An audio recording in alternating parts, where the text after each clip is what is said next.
Bueno, muchachos, retomando lo que había quedado en el primer video, otra de las características de los compuestos es que la proporción en que se combinan los elementos siempre es la misma. ¿Qué quiere decir con esto? Entonces lo voy a explicar con las figuritas que están ahí. Entonces, ahí podemos ver que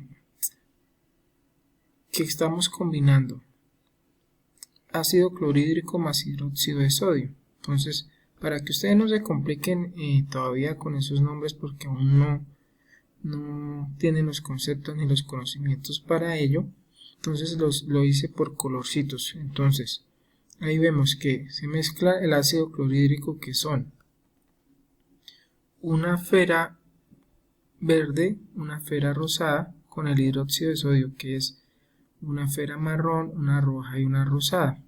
Entonces, ¿qué debemos tener? ¿Qué proporciones? Las mismas que están acá, los mismos elementos constituyentes de acá deben estar acá al final. Entonces vemos que tenemos una café estaba antes, una verdecita estaba antes, dos rosadas y una roja. Aunque estén formando otro tipo de compuestos, siempre van a tener la misma proporción. Aquí otro caso más claro. Entonces, el dióxido de carbono, entonces siempre va a estar la misma proporción para que sea ese tipo de compuesto. El dióxido de carbono siempre va a tener la misma proporción en sus átomos, entonces siempre va a ser 2 átomos de oxígeno y un átomo de carbono. Eso es lo que quiere decir que siempre la proporción en que se combinan los elementos es la misma, no puede variar, porque si varían ya estaría formando otro tipo de compuesto. ¿Listo? Entonces, no lo olviden, ahí en el ejemplo de las esferitas está claro. Así se formen otro tipo de compuestos, siempre van a estar en la misma proporción. ¿Listo? Otras propiedades. Sus propiedades, esa es una propiedad que es bien interesante. Sus propiedades son diferentes de los elementos que le dieron origen. ¿Cómo así? Entonces recordemos que un compuesto está formado por la unión de dos o más elementos. Entonces aquí tenemos el cloro, que es un elemento, y tenemos el sodio, que es otro elemento. Entonces,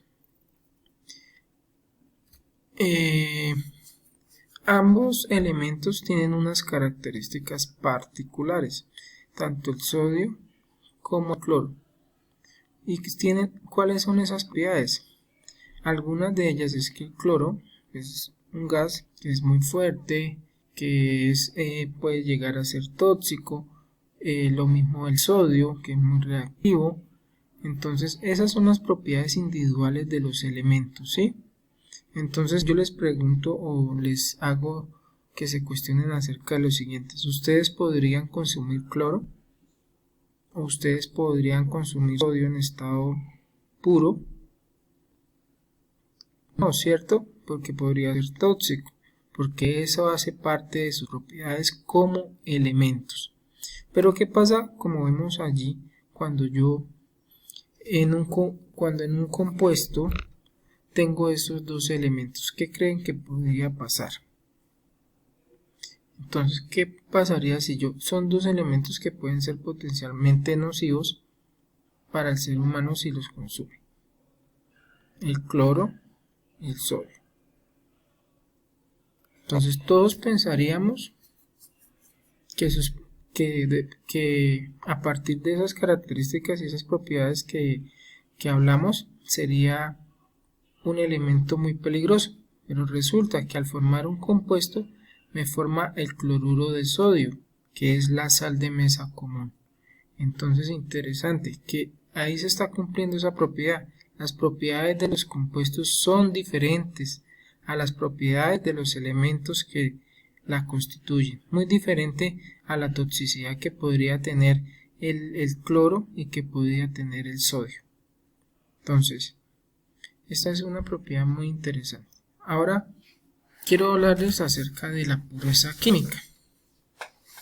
Entonces, ¿qué es la pureza química? Entonces, hablamos de pureza química cuando un elemento o un compuesto está constituido o se encuentra entre el 97 y 99.9% de su conformación original.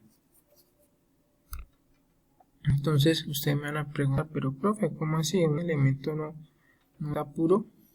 Entonces no, la pureza absoluta no puede alcanzarse por más esfuerzos que se realicen, ya que al extraer los diferentes tipos de elementos se puede tener contaminación por algún tipo de elemento, de sustancia, a los que llamamos o conocemos como contaminantes, pueden ser en algunos casos, o sustancias trazas.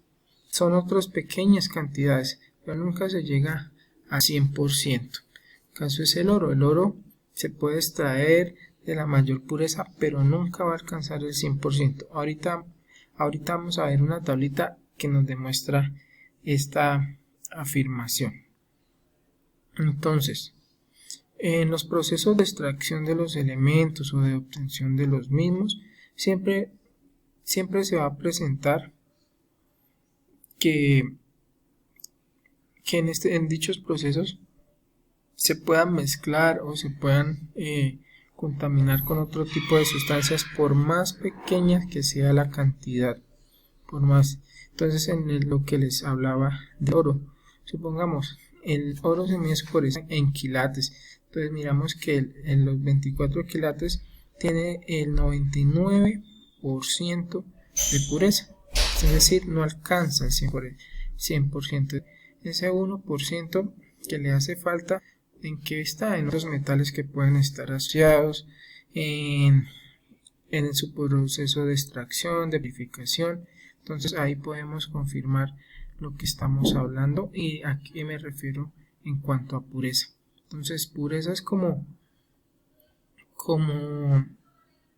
la calidad original de un elemento, de un compuesto, la composición que se espera que sea en su totalidad ese elemento, pero nunca va a ser así, siempre va a estar acompañado de otros tipos de elementos o compuestos que se pueden unir a él en mayor o menor proporción. Entonces podemos ver ahí hasta que el oro de un quilate solamente tiene 4.2% de pureza.